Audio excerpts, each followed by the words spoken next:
Hello awesome YouTubers, Juggernaut G here with another video, and we're on Project Cars, and yes, the sequel's out, but we're talking about cars that are missing from the sequel that was in the original game.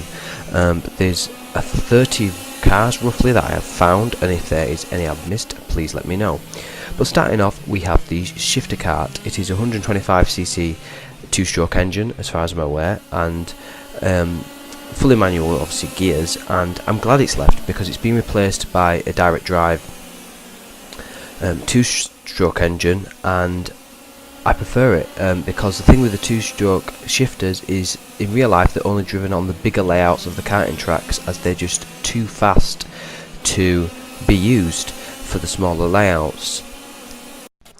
The next car is the supercart, 250cc engine, a full gearbox, full aero kit, and are driven on full circuits because they can hit speeds of 150 mph an hour, and in fact they're so fast. In fact, they hold some of the lap records around some of the circuits against actual they're faster than GT3 cars in some cases, and I'm really upset that this is out of the game because they just were so much fun and handled really well.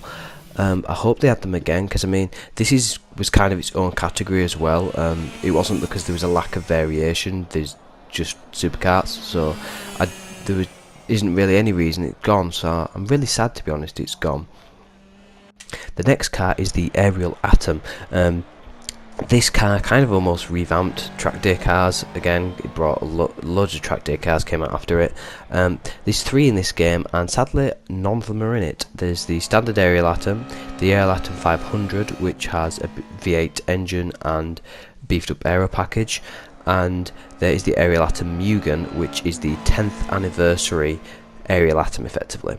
And the Mugen and the standard Atom, as you can see on the screen now, drive very similar. They drive pretty much the same, but obviously with the aero package and the increased power output, the 500 Atom drives a lot different, and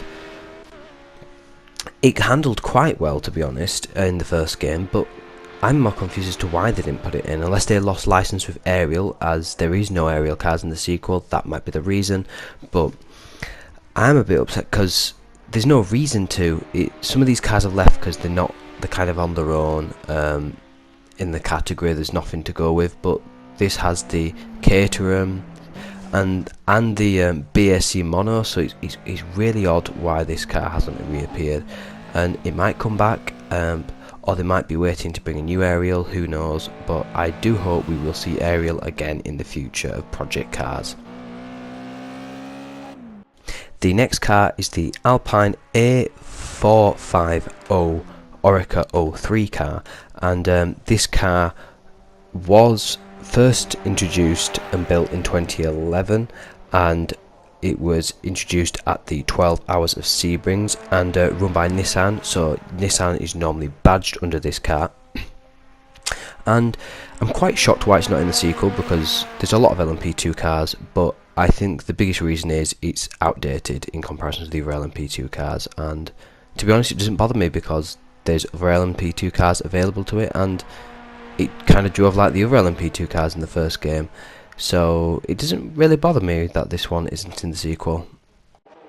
Now this is a car I'm kind of sad again to go, because I like this car, it's a special place in my heart. It's the Lola Aston Martin B09-60 or the DB R1-2. And this car did race in the late noughties and racked up 9 wins and 4 pole positions. It did have a few reliability issues, but the biggest reason this car has gone is because there is no LMPs to match it in the sequel of that same era. It's too young to be in LMP 900 and too old to be in LMP 1.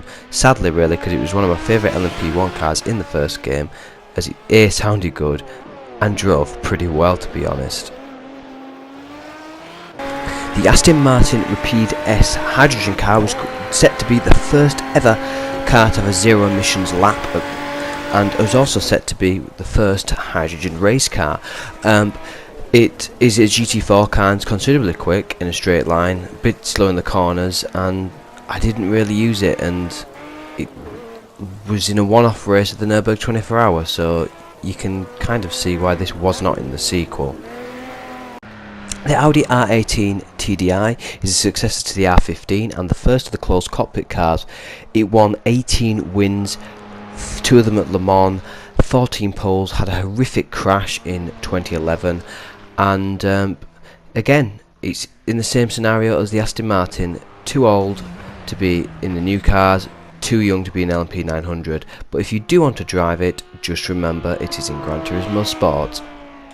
The Audi R8 LMS GT3 car started off in development, but Audi did not want to do their own factory team. In 2012 ended up winning the 24 Hours of the Nürburgring for the first time for Audi, as well as the 24 Hours of Spa. It is a very successful GT3 car and handled very well in the game, but the whole reason it is not here is because it has been replaced by the new R8, and this is the exact same for the road car, which you can understand why, as the game's updating. It's the same with a lot of the GT3 cars that are appearing on this list. They are simply not here, and same with the road variants. They are not here because they are outdated. They're being updated with new cars, and yes, it is sad, but they are wanting to keep the grid up to date, because if you start adding mixtures of grids, then it's going to get complicated. You're going to have separate categories, because this is the previous generation of GT3 cars.